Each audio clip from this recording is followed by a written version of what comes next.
in his hand, truth dripping like sin. Static in the air, words cutting like a knife. He's living loud, drinking hard, chasing down life. Crack the can, let him roll, let it speak. Truth in the foam, in the head, in the leak. Just six-pack pouring out what we fear. Hard words, cold beer, and the static's clear.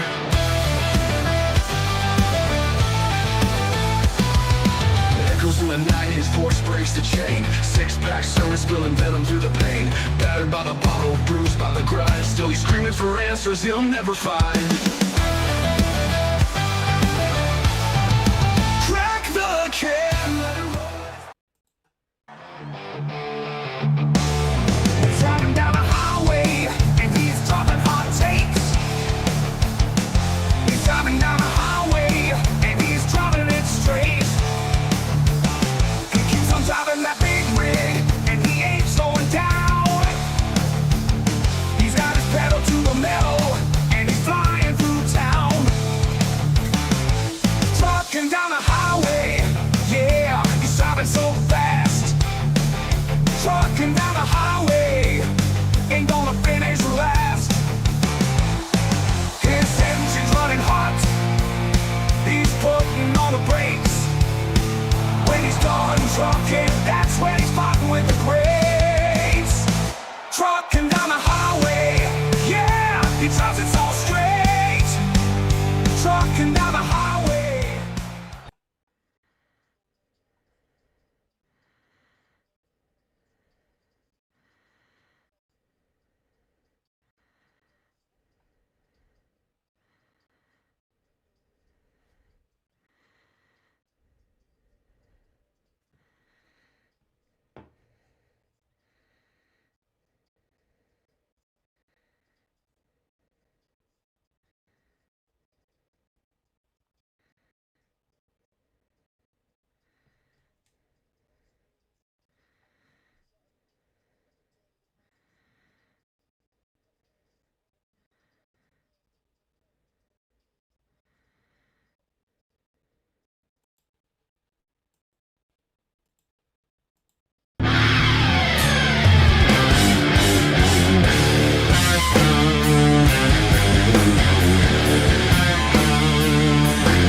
Congratulations, you've unlocked All Apologies, a show about apology tours and demanding satisfaction. I'm your host, Trucker Andy, and nobody's with me this week. Nellie is been waylaid.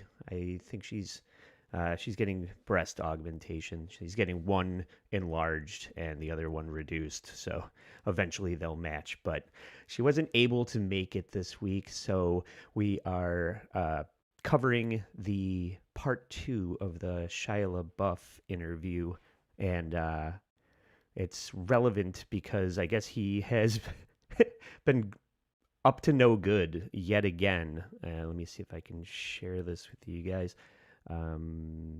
He has been spotted in Italy acting a fool. This is a YouTube.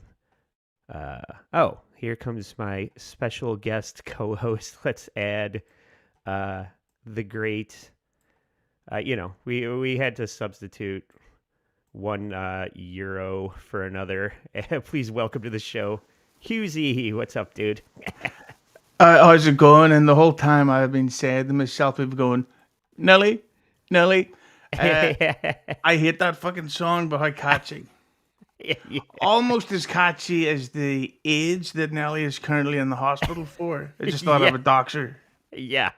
Let's all go through her medical history, like Stuttering John and Jackie Martling's stroke.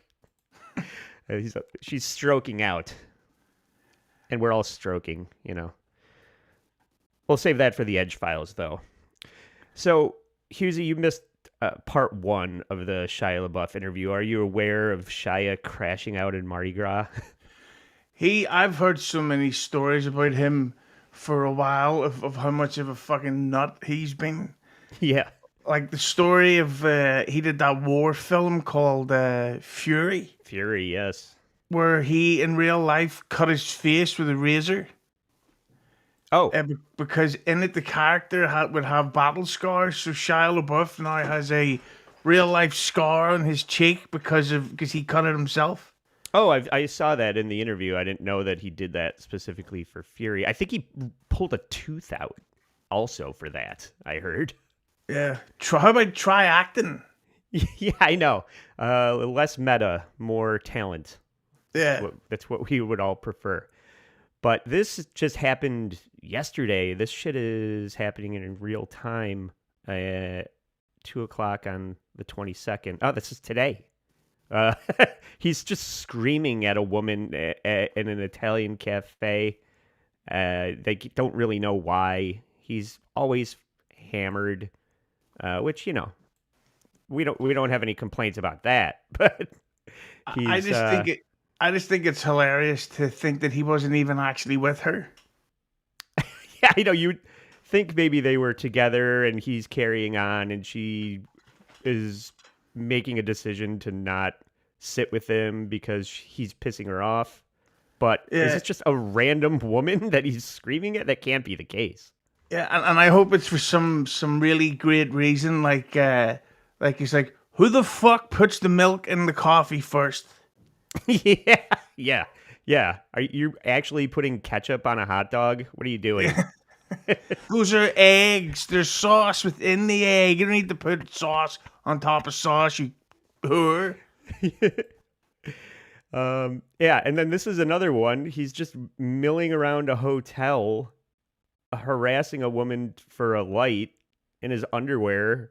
You can't smoke in hotels in the States. I don't know if you can wherever he is, but he's trying to get this. Look how uncomfortable she is by Shia LaBeouf appearing mostly nude, asking for a light. It's so brilliant because that's one of those things. It's like he's deliberately asking for attention. By the way, is this mic connected? Yeah, sound good.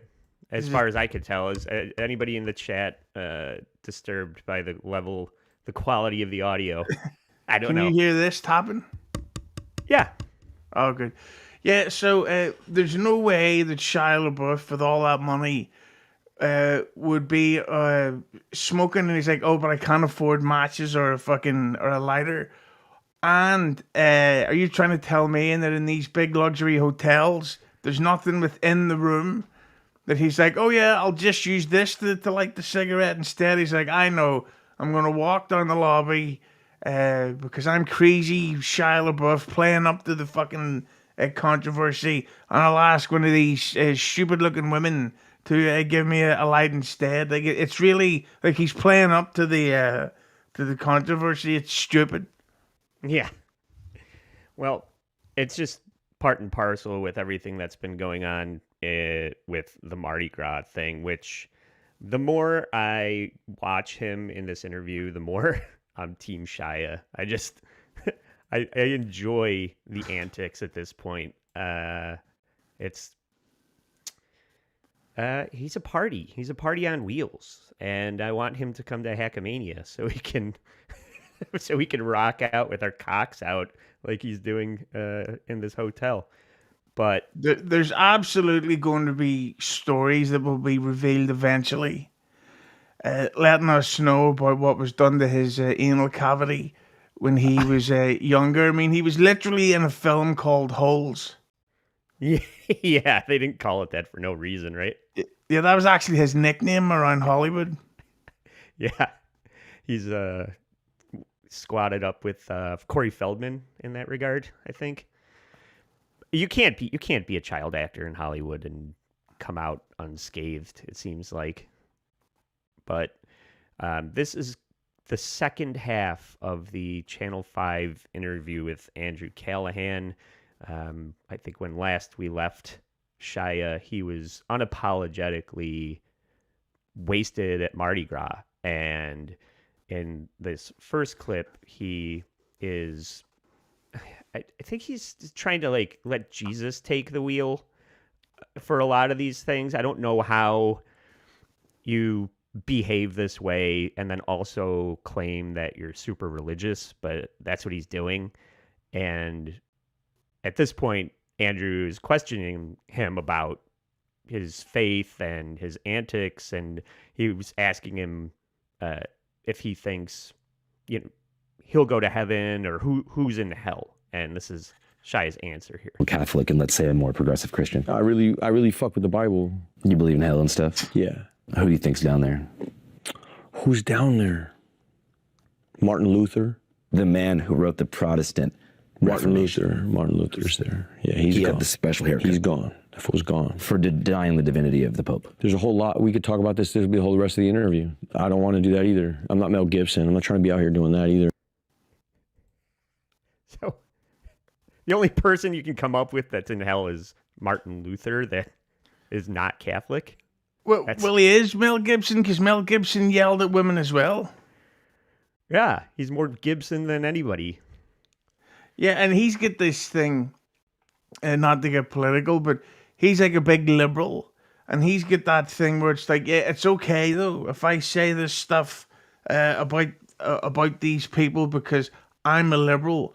He was very, very anti-Trump, but then at the same time he's beating up an ex. He's fucking doing all this stuff behind the scenes. Like, you're not that nice of a guy.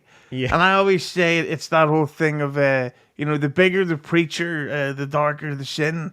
Like, one of the biggest Hollywood liberals ever was Harvey Weinstein, who maybe isn't considered such a likable person anymore. Sure. But the movies kick ass. He made a lot of great films. Who's Shia? No, Weinstein. Well, I don't remember Harvey Weinstein making Transformers 2. Yeah. But this is like all these politicians in the States that are anti-gay and trying to stop gay marriage. Meanwhile, they're the after hours, they're in the park, tapping their toe under the bathroom stall to get a fucking blowjob from a stranger. So, I feel like Shia is falling in that category of rules for thee and none for me kind of horse shit that he probably learned in 6 different rehabs or whatever he's got going on. And he's got that thing, we were talking about all the money. So he did those 3 big Transformers. So the third one was 2011.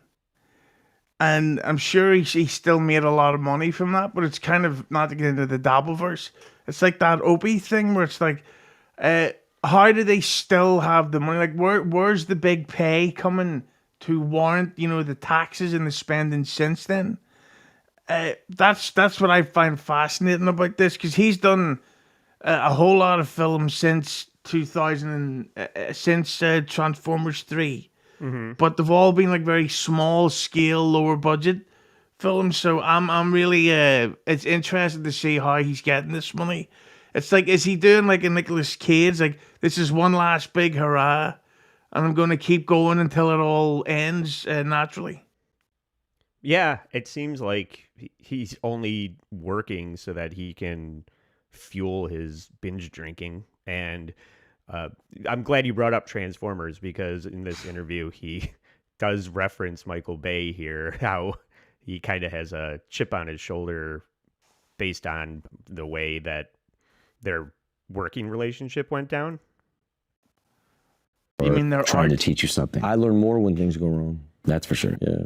Yeah. So you think struggle breeds wisdom? Yeah. Have you always found that to be true? Yeah. You feel like the most prosperous times in your life are the times where you remain spiritually stagnant? Sort of blind, yeah. Yeah. What do you think was the most blind, prosperous era of your life? Oh, it'd be like these Michael Bay days, bro. It'd be like, hey, I'm about to see you, motherfucker. Let's go. Michael Bay. Oh, cold, dog.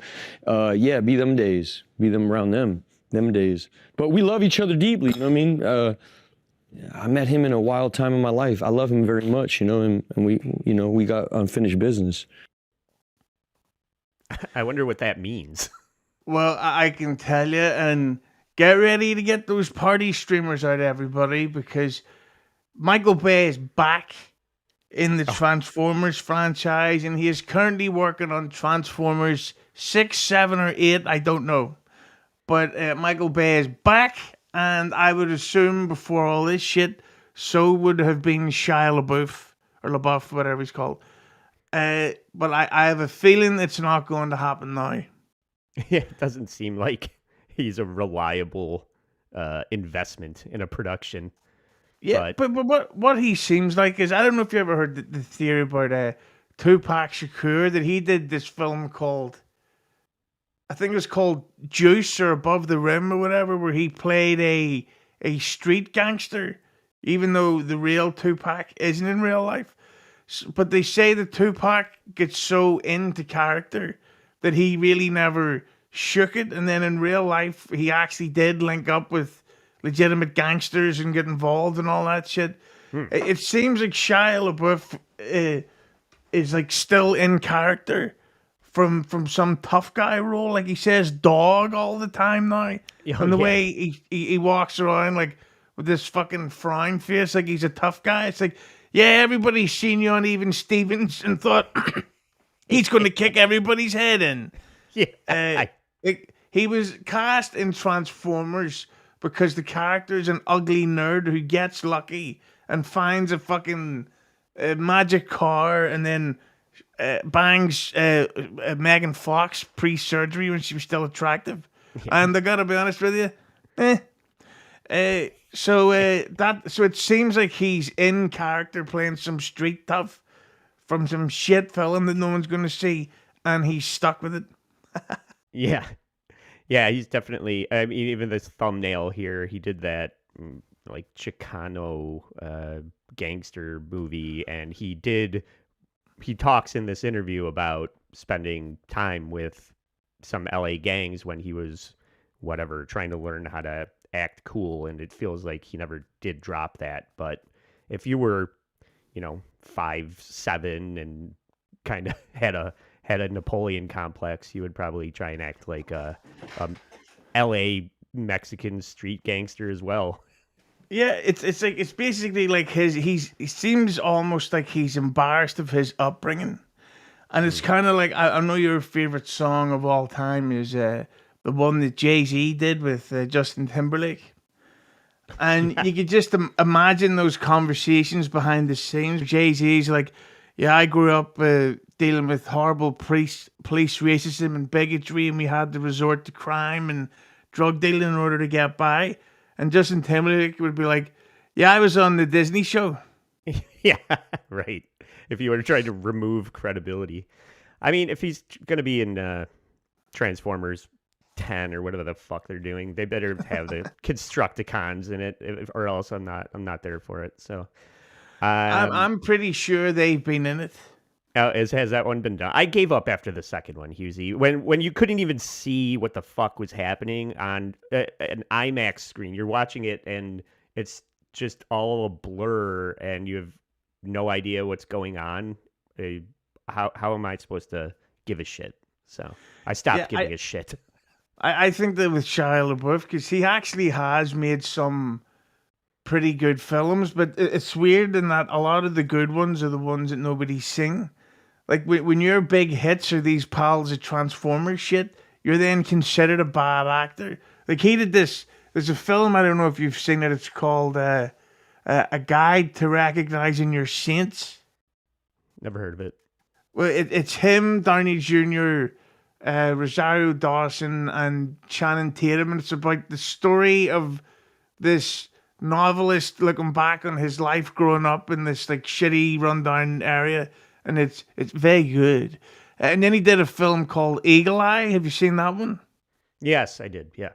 See, that one's good, but of course nobody went to see it. So I think that's what his problem is, and he's also ugly. Good thick head of hair though. But give him credit on that.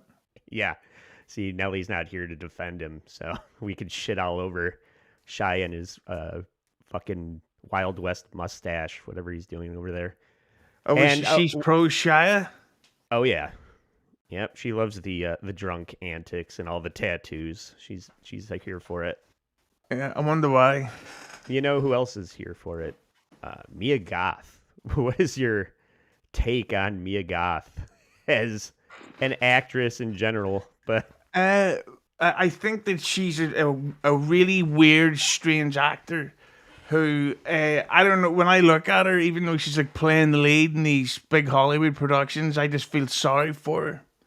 You know, you can just tell by looking at her something went wrong. Yeah, you're right. I guess that's her stage name for a reason. But they are on the outs, but they're co-parenting and making it work. These two mentally ill Hollywood actors are raising a child together.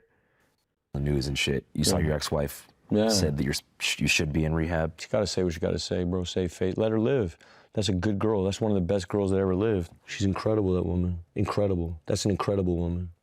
Is that a relationship that you think you want to repair? Oh, she's incredible. Mia Goth, incredible, all time. 10 out of 10. So your long-term plan would be to repair that? Repair nothing. We're good, as is. What you mean? That's my girl. I just read that you guys divorced. Oh, that's true. You know what he's doing? That annoying Eddie Vedder thing where Eddie Vedder would be interviewed. Instead of just saying, no, I don't want to do the interview, he would still do it, and it'd be like sitting there going, yeah, I don't know about the thing, and I gotta do this, and I gotta, you know, pretending that there's stuff distracting him. It's like, no, just admit it that you're trying to come across as wacky. That's why this is all very fake to me. Like he agreeing to do that interview doesn't make any sense because like channel who's the name of the show that he did the interview with? The guy's name is Andrew Callahan, and I think it's just kind of a Channel 5, like Live at 5 is sort of a way to make people think you're a legit news outlet. Meanwhile, it's a troll channel kind of thing. I think. Yes. I don't know that much about the show. So it's honestly like Shia agreed to do this interview with his YouTube channel that nobody's really heard of, but it really is, and I think you guys made this point last week. It's the Joaquin Phoenix thing, where he's deliberately pretending to be nuts, or at least playing up to the online controversy. It's I can't even really think of an example which would have been good if I'd have tried to use my brain. But It's like like a of somebody that's on trial trying to declare like plead insanity as an excuse to get away with something, you know, like an excuse to dismiss his antics. It's like, no, I'm not a raging alcoholic. I'm just mentally ill. No, you're a degenerate. yeah, you know what he is? He's like Prince. Where he's like, oh no, really, I do believe that we're going to live to see a new world, and there will be a tropical thing, and my name is actually Ha, and it's not Jeff anymore, and I'm just weird and eccentric, but do pay $80 for the cheap seats at my concerts, and please buy the vinyl so that I can make royalties, because I'm insane. Yeah. It's like, are you drug addict? Yeah. So quirky. I'm not a asshole. I'm just quirky. Yeah, it's like, look, I'm a quirky artist. yeah, I'm so nuts. Hang on, I'm just gonna get a tissue here. Oh, look at me! This is what I do. I this is the way I blow my nose. You fucking pieces of shit. Pay attention to me. I'm in a bottomless pit of need for attention. That's what he's doing.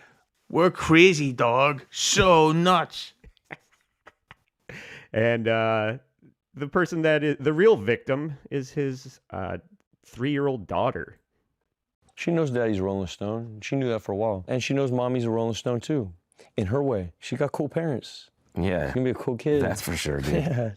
Yeah. Do you envision a world one day where there's going to be like split custody type of deal? No, we don't talk about that. We're good about that type of stuff. It's just like they're getting ready. She's going to film in France. I got to film in April, so I got some time where I'm gonna run out there and go be dad for a minute while mommy's got to film. And we're in a circus. We're the circus family.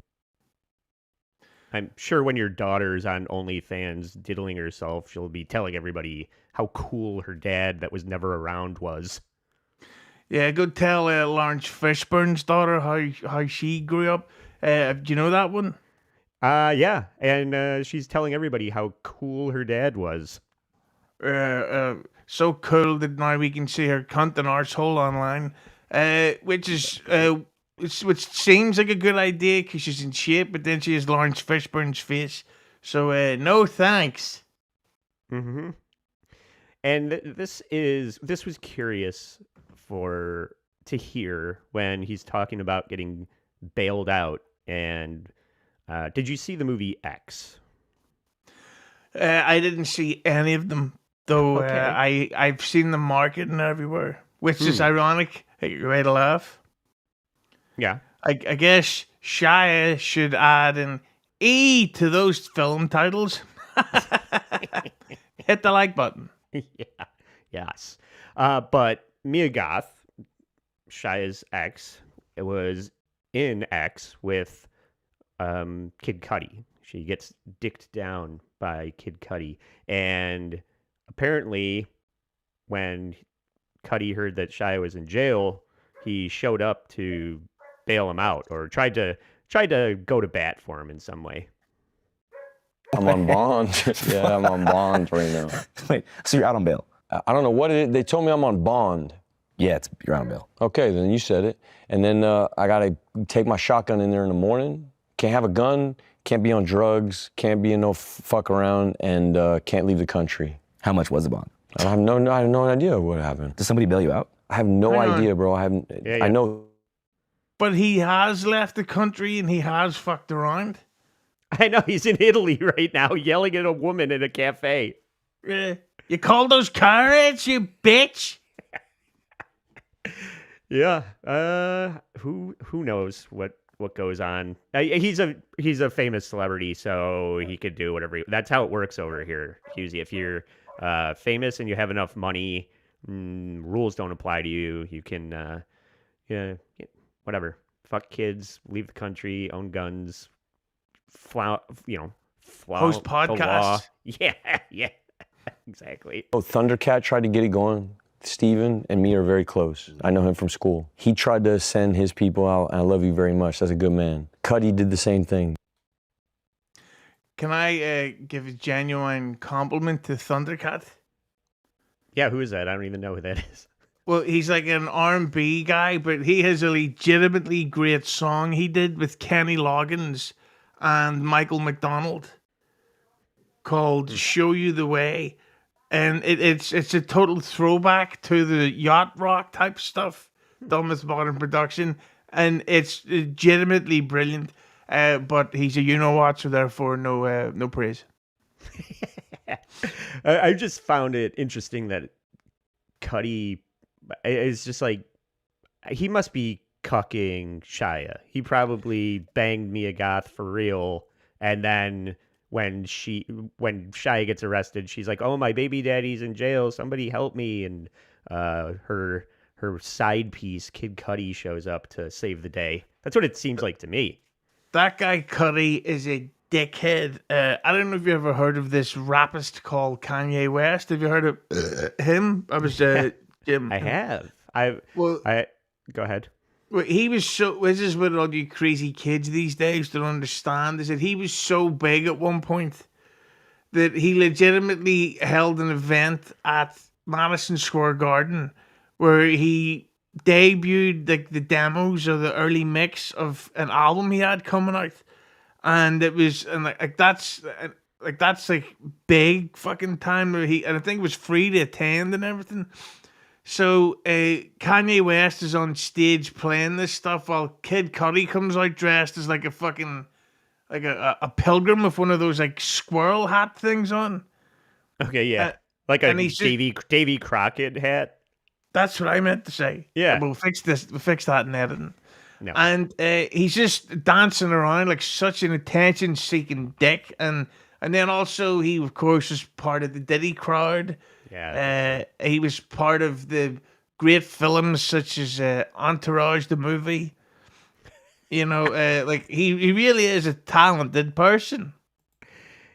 I don't know. I mean, I don't know what you're talking about with, he was in all of the lights, the Kanye song, but also I think he was banging Cassie, and that's why Diddy tried to blow up his car.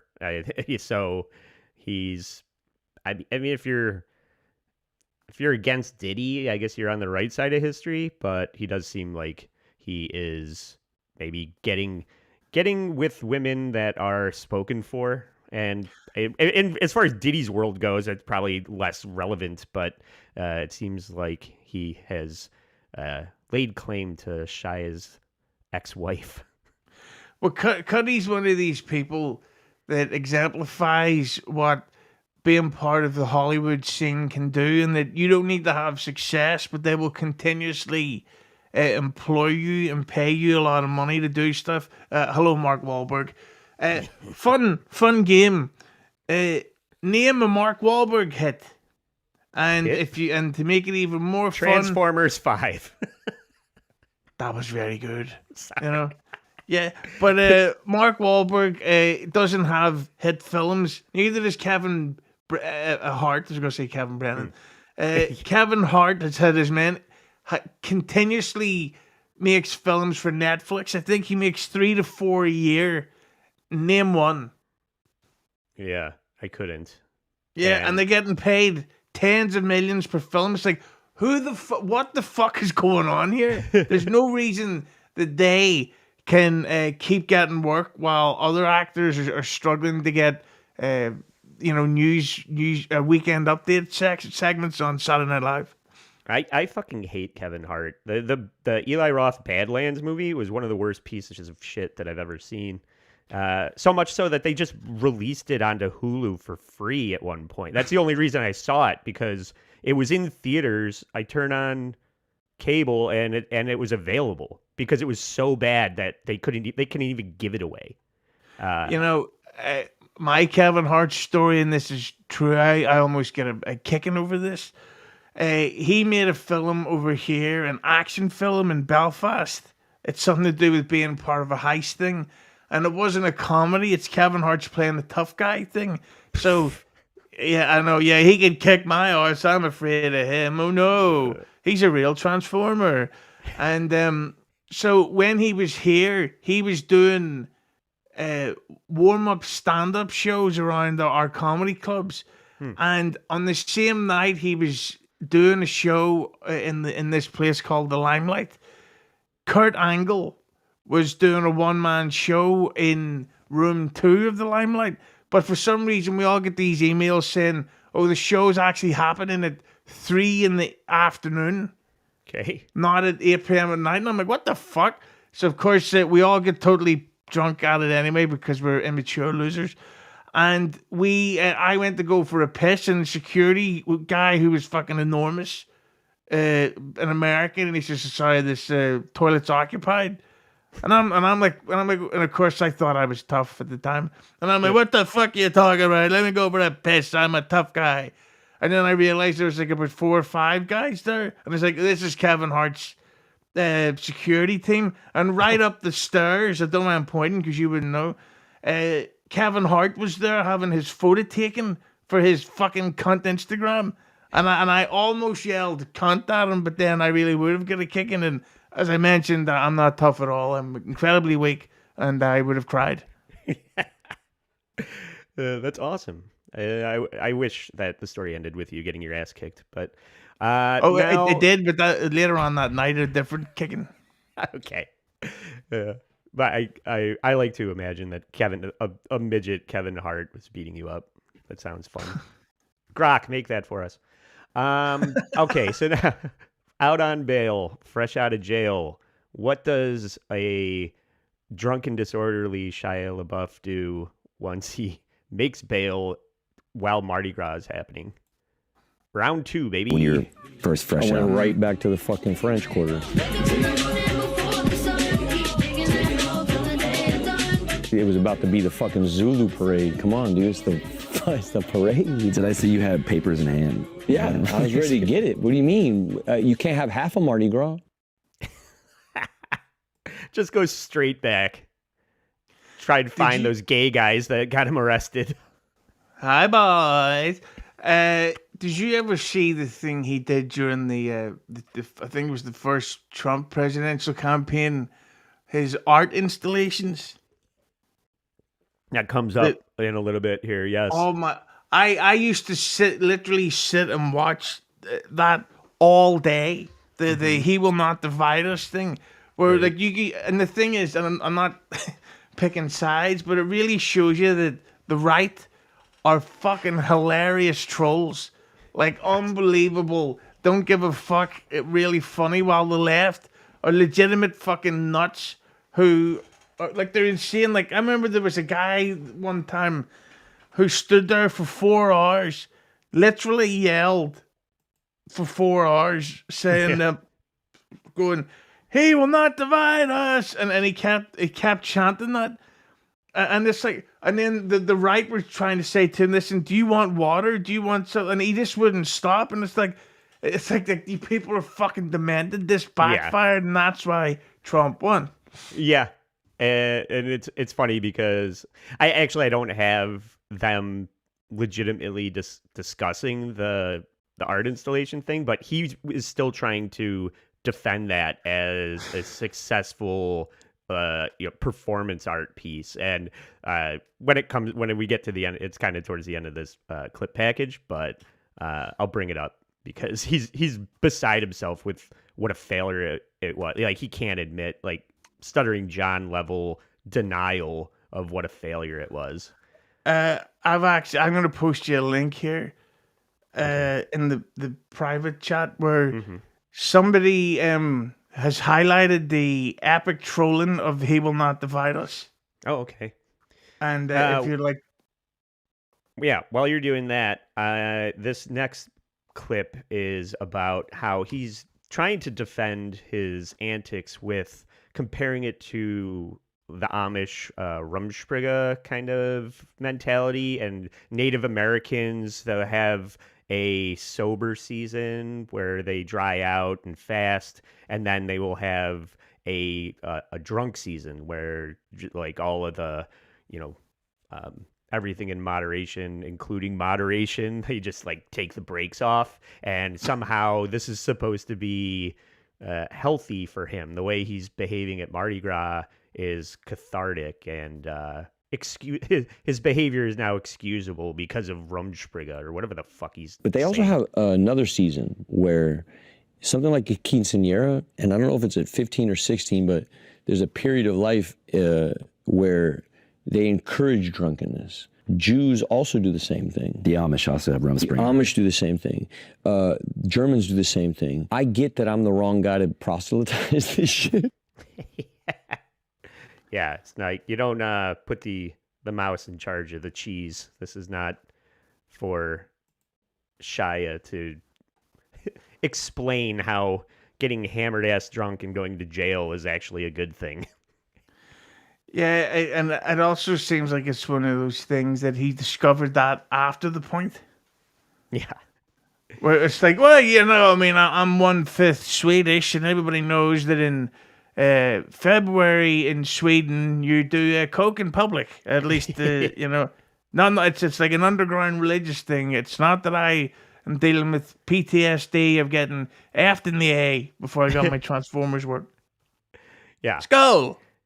Is there context to this YouTube clip that is there like a specific part, or do we need audio on, or is this just something that you want to check out? Yeah, it's just funny to show, because for those who don't know, Shia LaBeouf paid and financed this thing where he set up a free camera for an anti-Trump protest. So basically everybody could come and record their anti-Trump opinions at any time of any day.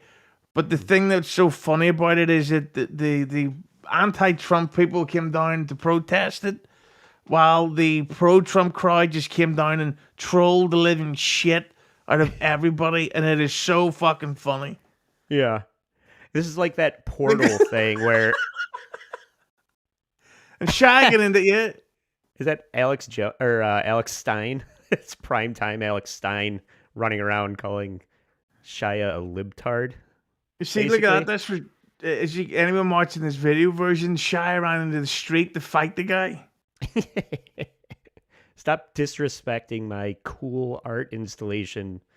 Yeah, this is like that Portal, ill-fated Portal thing where it's just like women showing their tits, to somebody in Turkey or wherever the fuck the other end of it was set up. Here, this guy's back now. It's like... No, and it was great because I remember watching it, and all these like left comedians or these right-wing comedians would come down and do their act on camera. and plugged themselves. Like none of it was actually for what LaBeouf thought it would be. It was just a bunch of trolls.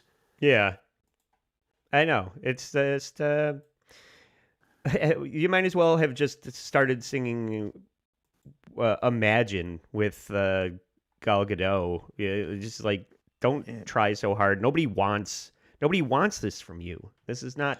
It's not helpful. It's not accomplishing anything. It's not putting food on the table or gas in my gas tank just because you have platformed crybabies. But they did cure COVID by singing that song. Thank God.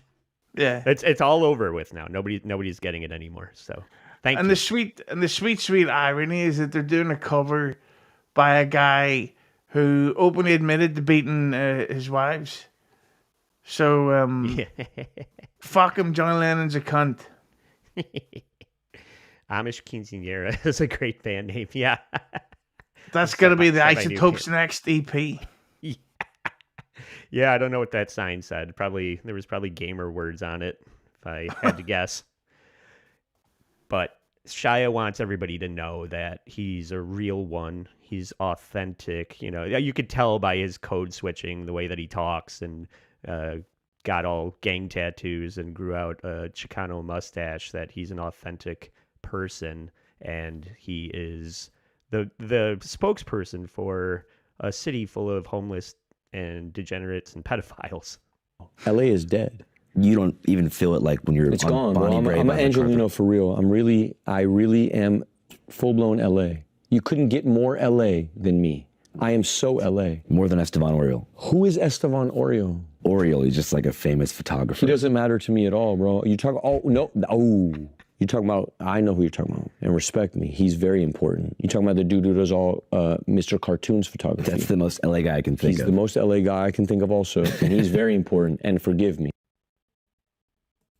Yeah. So the guy that's the most LA in a city in America is a Mexican photographer. So props to him.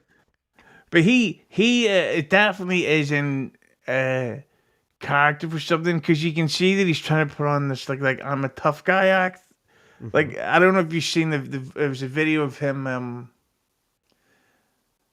I can't remember the name of which one, but he was at a Comic-Con convention, and there's like kids and nerds asking him questions about like Transformers and stuff like that, and he's replying with answers like this, like, "Hey, fucking man, these fucking things, man, were great." I was like, "Shut the fuck up, even Stevens."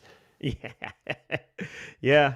Whatever suits his needs, you know. It's like, am I trying to be cool? Am I trying to impress Michael Douglas on the shitty sequel to Wall Street, you know, that nobody wanted? I'm sure he didn't speak like this, you know, to his 3-year-old daughter, or when he's trying to win back Mia Goth. This is not the way he talks when he's not.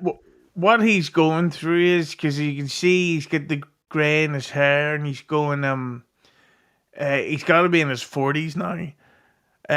In that he's having a midlife crisis that we all have gone through, where you've got to the stage where it's like, no, I can still go. I can still get into fights and win and go out for days in a row. I don't give a fuck. I can get cool short shorts.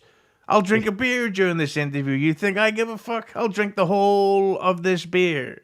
That's proof alone that I'm tough. Yeah. Dog.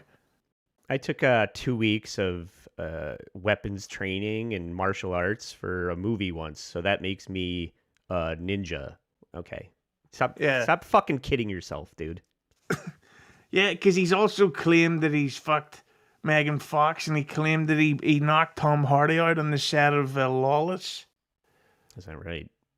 Well, that's what he... It's right that he's claimed that. It's not right that it happened. Tom Hardy might be the only person that I would believe is actually... Well, like when I say he did weapons training and took martial arts and thinks that he's a tough guy, I do think that Tom Hardy does take MMA and is an actual tough guy. I wouldn't want to fuck with Tom Hardy, and I would never believe that Shia LaBeouf knocked Tom Hardy out. You want to know something humiliating?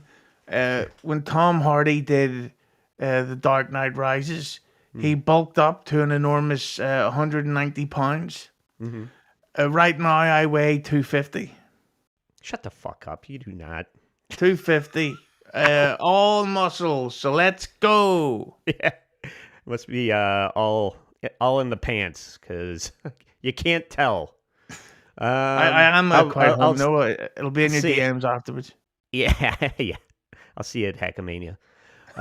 So Shia, he is steeped in insecurity, and we can all tell that he's going through something, and he has problems, and probably childhood trauma, and he's not, being forthcoming with all of that. I think maybe he doesn't even really know, but what he does know is that he's just trying to feel like he is part of society and included, and that's why he's trying to make Mardi Gras personality in a way to combat his insecurities.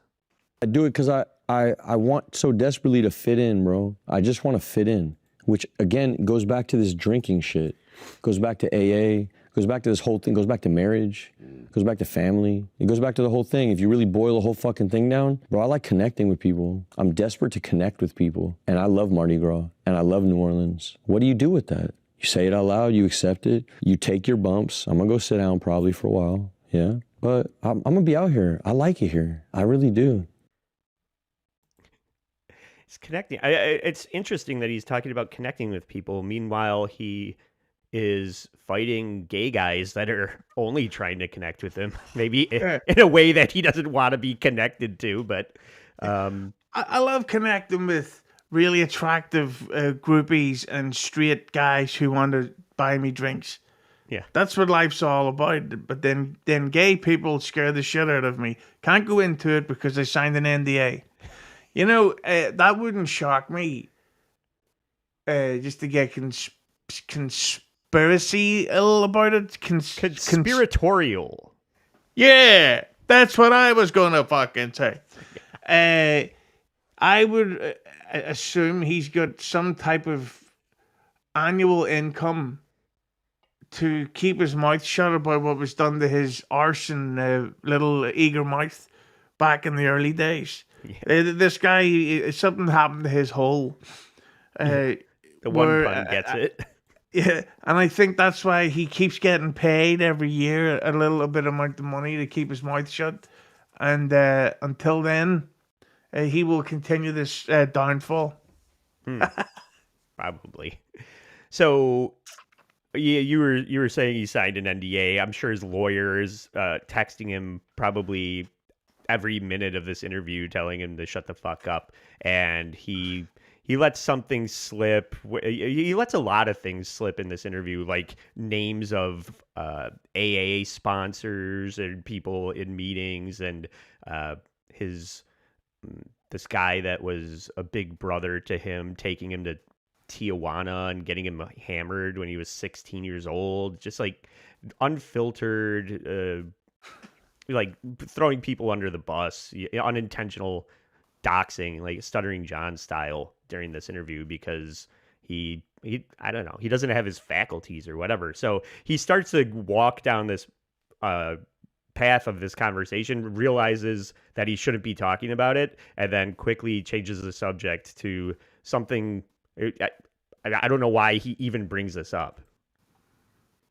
Not to disagree with you heavy, but also, where's the plaque for Lil Wayne's childhood home on Apple and Eagle? Yeah, it's not here. Where's the plaque for C Murda and where Master P and didn't the mayor say it's a limit? music? The mayor just said it's a music town. I gotta shut the fuck. Because I'm already in trouble.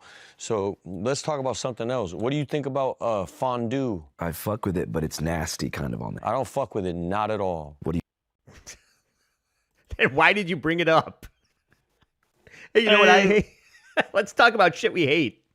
Yeah, I don't want to talk about black people, Andy. Yeah. Yeah, you don't want to talk about Lil Wayne's childhood home? Let's talk about fondue then. What wonderful artist, Lil Wayne. I think we could all discuss multiple songs that we love so much. Hey, go ahead, Andy. Name your favorite Lil Wayne songs. Lollipop. And that's like the only one I can think of. I couldn't name Mine another. too. Millie. The Millie. That's one, right? I couldn't tell you. Yeah, don't worry about it. That's I'll go into great detail my favorite Beyonce song, and I'm done. This was what I was talking about, the guy that was the big brother taking him to Tijuana. I spoiled it already. What's that? It's like when your dad's in jail and they give you like some nice guy to come take you to a Dodger game, take you out to hang out, he used to take me Molest you in Tijuana. dirt bike riding. Yeah. It was super sick. Make you suck name his was dick Tom. all night He was long. cool, bro. He Yeah. took me to TJ one time. What'd you and Tom do in TJ? You Donkey were at the show, water We park? got fucking drunk. Oh, I shouldn't have said that, but he's It's all gone. good. He's gone. God bless Tom. I was 16 and I begged him and he did it. And if they would have known that, they would have kicked Tom out the Big Brothers program. Let me tell you something about Tom. Tom was one of the illest motherfuckers that ever lived. He was enabling a alcoholic, so congratulations. That's the illest motherfuckers that ever lived. Shut the fuck. Yeah, well, that's why he died, because he was ill. Yeah. He had AIDS.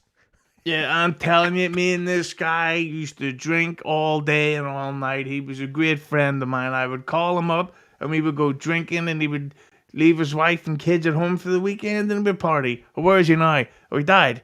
Oh, great, yeah. And that's all the thing. Like, by the way, Shia LaBeouf was also in iRobot with Will Smith. Oh, Just oh saying. yeah. A bit part, right? Yeah. Were you about to ask me about my membership content on YouTube, by the way? And that's exactly what I was going to ask you about. Okay. Typical Andy, diverting off topic. If you become a YouTube member, you will be able to find my interview with the director of iRobot. His name is Alex Porras, whatever the fuck, who also directed The Crow, Knowing with Nicolas Cage, and something else. I can't remember. Not a fan. Huh. Yeah, check it out, everybody. Plugs in the middle of the show. That's what we're doing over Let's here. So this is people after he got arrested, everybody was blowing up his phone. They wanted to know if he was okay, if he needed help, and he is just leaving everything on red. And because it's overwhelming the amount of people, I just don't have the bandwidth to reply to all these text messages asking me if I'm dead in jail. When you have to explain yourself over and over, it's exhausting and it's emptying. And so I just like to get it out of the way, like just bang, bang, bang. So you feel like this is a way of kind of like responding to 1,000 texts. Yeah. And not just the text, but there's a lot of people that love me that I don't know that are concerned, that I want to, make sure they're cool too. Well, I guess if you could talk to him directly, what do you want to tell him? I don't know what to tell you. I'm on it. I'm on a path, and I'm okay. You know what I mean? I'm okay. He doesn't want your help. It's fine. Yeah, you seem like you're living the dream.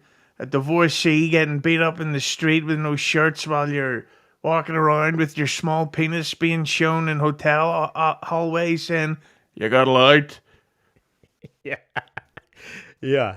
Like, But next week he's going to go up to people going, you got any gum?" Sure. Yeah. This is Little how. Norm Macdonald reference there for you. Hey, I mean, you got to open with these ladies somehow. You might as well be halfway to the bed. It's already unwrapped for you, ladies. Just all you got to do is say yes. I think that's. Yeah, and what's what he's- also probably not helping him is there was what year is this? So it would have been 2 years ago now. There was a film came out called Megalopolis. Oh, yeah. Or maybe it was whatever the fuck year it was. Is that Adam Driver? That one? Mr. Driver. Yeah, what a great. I fucking hate him. Everything he's in is either shite or a bomb. Yeah. But there was a documentary that has come out about Francis Ford Coppola. I think he tried to make Megalopolis for like 30 years or more, or something like that. And he documented the whole thing with it for it. And apparently the story of the documentary is that Shia LaBeouf is a dickhead. Really? Yeah, and there's clips out promoting it of Shia and Francis Ford Coppola arguing about how to do a scene because Shia LaBeouf thought he knew more about filmmaking and directing than Francis Ford Coppola. So there you go. That's the type of brain we've been working with. Jesus. Yeah. The nerve. Let me the tell you what fucking Michael nerve. Bay told me one day on the set of Rise of the Fallen. Yeah, right. Shut the Dark side of the fucking whatever. Yeah. red side of my obviously- arse. Yeah, obviously a fucking titan in the industry, Shia LaBeouf. But everybody wants to know what Shia thinks of the Epstein files, and I think we can all finally find some common ground with this take.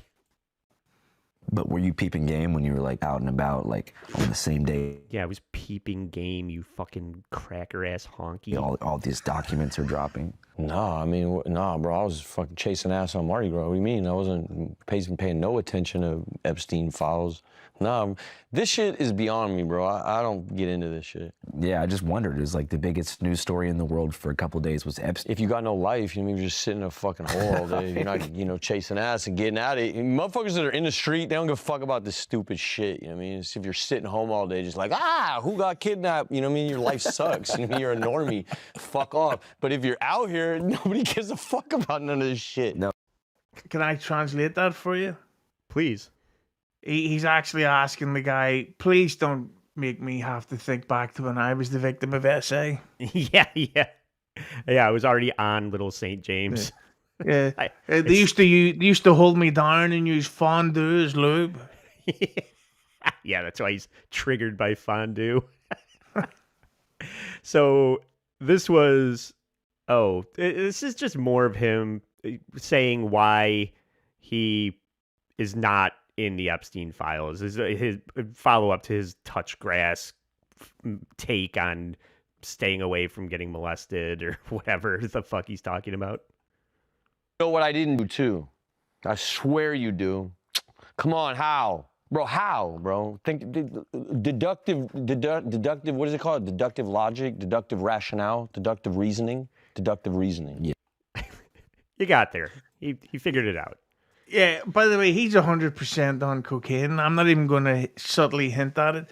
You can't keep the train rolling on a small beer like that unless there's something else in your system that like I've accidentally taken ecstasy in the past once or twice, and all you need, and I know it sounds stupid, but you don't need to then take a shitload more to enjoy it, or like, okay, now I've taken, I need to have 50 pints of beer, like even like a bit of water while on ecstasy, like, oh my god, that's fucking water. It's amazing. Has anybody got a banana? That's what we're seeing on Shia. He's fucking on it. Yeah, this is his house. They're doing the interview, and the interviewer and his crew showed up with a bunch of equipment they set up, and there's just pictures on the floor. Like, he can't even be bothered to hang them on the wall. At one point, he's storming all over the room throughout this whole interview, getting shit from the kitchen and doing stuff. And at the very end, he walks down the hallway and he just punches the wall, and he puts like a big dent in his wall and gets all upset about it. You're telling me that you're not high on some kind of stimulant by doing that? I mean, it's you don't even have to say it. You could tell, you know. Yeah, he's the type of weed smoker that wears like the fucking, what do you call it, the cannabis leaf necklace, and they're like, Oh.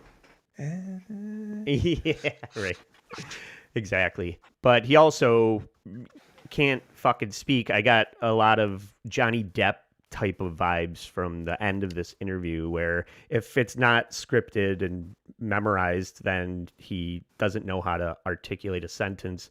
And this was when Andrew, the interviewer, called him out about his art installation, They Will Not Divide Us, and Andrew goes, well, Trump did divide the country, and Shia can't admit to it, and he replies with this. No. Look, we. Well said. yeah, no. What Shia LaBeouf did was he, what's the term? Put a microscope on the divide or enhanced it. I don't know what the fuck point I'm trying to make. Dog. Magnifying glass. Magnified the division. Thank you very much. Yes. What a team. Hit a like Yeah. button for teamwork. Hit the like button 3 times so that they know you're watching. And leave a comment. And donate. And send a super tip. And then buy our tickets for Hackamania using the promo code. Promo code WATP. Do it. There you go. 10% off. Yeah. So he is. I forgot what we were talking about. He was magnifying the divide with his art installation. Yeah, all he did was he actually. That's the thing, because it's happening today with Mark Ruffalo, and that he's very, very on the left, and it's like what you're doing is making yourself and legitimate Democrat supporters look insane. So you're actually making the right think, I'm not going to support these people. And I do think that the left did more to help Trump win than you would imagine, or than they know, I should say. Well, yeah, in the first election that Trump won, the thing that really pushed your average American away from Hillary was when all of the Hollywood elite started showing up and throwing support towards Hillary. They were like, "Oh, this is unrelatable to the common man," and Trump is talking about blue collar shit, and I'm a businessman, and I'm going to drain the swamp, and that's what your average person wanted to hear. And then you have Don Cheadle going, "Oh, Trump's crazy. Everybody should read Hillary's emails and pretend that Benghazi wasn't a thing." It's okay. And it's like, do you remember when Joaquin Phoenix, we mentioned him earlier, when he won the Oscar?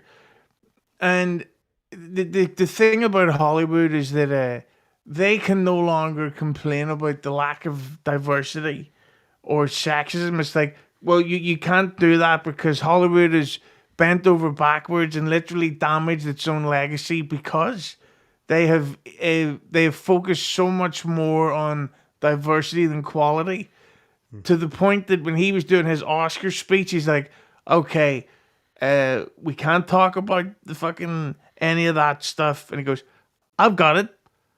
Cows. And he spoke about the rights of cows in his Oscar speech. Hey, you ready to laugh? I guess we could change his name from the Joker to the Woker. Hit the like button. Yeah, for quality comedy like that. One more clip. This is viral. This is Andrew asking Shia if he met Jesus, what would he say to him? What would you say to Jesus if you could meet him? I wouldn't say shit. Really? Nah. But I'd kiss him. Fag. I'd kiss him. I'd kiss his feet. No Good one said pivot. nothing. A lot less gay. He's thinking about the abuse again. Yeah. Yes. And that is the interview with Shia LaBeouf. So, I don't know. I don't know what to make of it. I would totally go to Mardi Gras and party with Shia LaBeouf. I'm not going to lie. It seems like it would be a good time. 100%. If he really wants to get people thinking he's this wild and crazy guy, Shia, and I know you're watching, put a contact email on your Instagram so that we can email you and get you on. All apologies, I was Andy. Yeah. And you might as well come join us. Come have a heck of a good time. Yeah, especially once Nellie's back from her breast augmentation. So yeah, Nelly, Andy will edit this out from the podcast version, but Nelly was at a drugs orgy, and her she thought she was going to get her mind expanded, but somebody fisted her arse. It's terrible, but she looks like she liked it based on the footage we've seen. So Hit the like button for her anus. Yeah. Who doesn't like that? And who doesn't like Hughzey Entertainment? What's going on with your plugs? Let's do.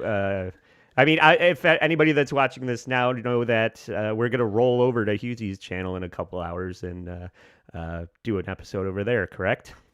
Yes, tonight on the great Hughzey Entertainment YouTube channel, I will be joined by the lovely Trucker Andy, my Robin Givens little Lemmy, Mersh, and Ashley Cummins, and we will be having a heck of a good time for at least 30 minutes of the hour and a half episode, which is the type of mood that I like. And it's going to be interesting because I don't know what happened last night.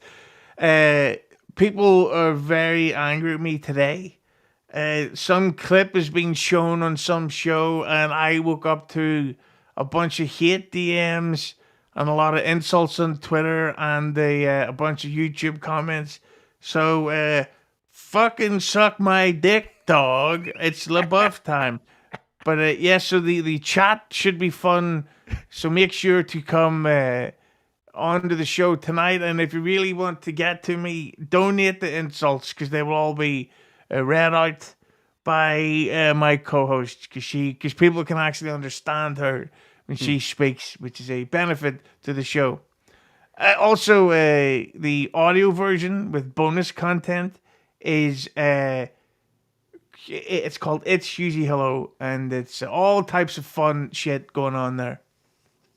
Terrific. Yeah, I got to go find this clip so I know what everybody's pissed off about because I think you're doing one of the better shows in the Dabbleverse right now. Everybody, you're getting all these people to come to the table and collaborate, and it's like the anti-gatekeeping show, which is something I'm also trying to do with the poker game, the All In on the Dabbleverse on Wednesday night this week. We're going to have E-Rock and Stevie Lou and some, among others, Ryan Rebalkin. And I'm still putting together the guest list, but make sure to check out that stream Wednesday at 8. So. I have hate with that Ryan Rebalkin because it was in December when he was doing the show, The Director's Chair, or whatever it's called, and he got me to review The Thin Red Line by Terrence Malick, and I didn't want to see it because I don't like Terrence Malick films, and it was during Christmas time, and I don't like letting people down, and he seems like a decent enough egg, and he's done my show a few times. So I went on and we reviewed the film and spent like about 2 hours doing it, and I was fucking exhausted. And he reminded me every day for weeks, don't forget at this time on this day we're going to review the film. And I was like, yeah, no problem. And we recorded it in early December, and it is still not being released. Yeah, what the fuck's going on over there, Ryan? What the fuck, dog? I'll call him out on Wednesday and tell him that you're going to go Shia LaBeouf on him if he doesn't release it. So, we're going to be over on Hughzey's channel at 6. Then I think I'm going to do an exclusive live with Ryan's other co-host, Doug, from Frank Stallone, Who Is This Guy? We're going to do some cop cam footage that is going to include Ethan Ralph's arrest, among other things. So I'll be live here at 8 p.m. after I do Hughzey's show. So look for that as well.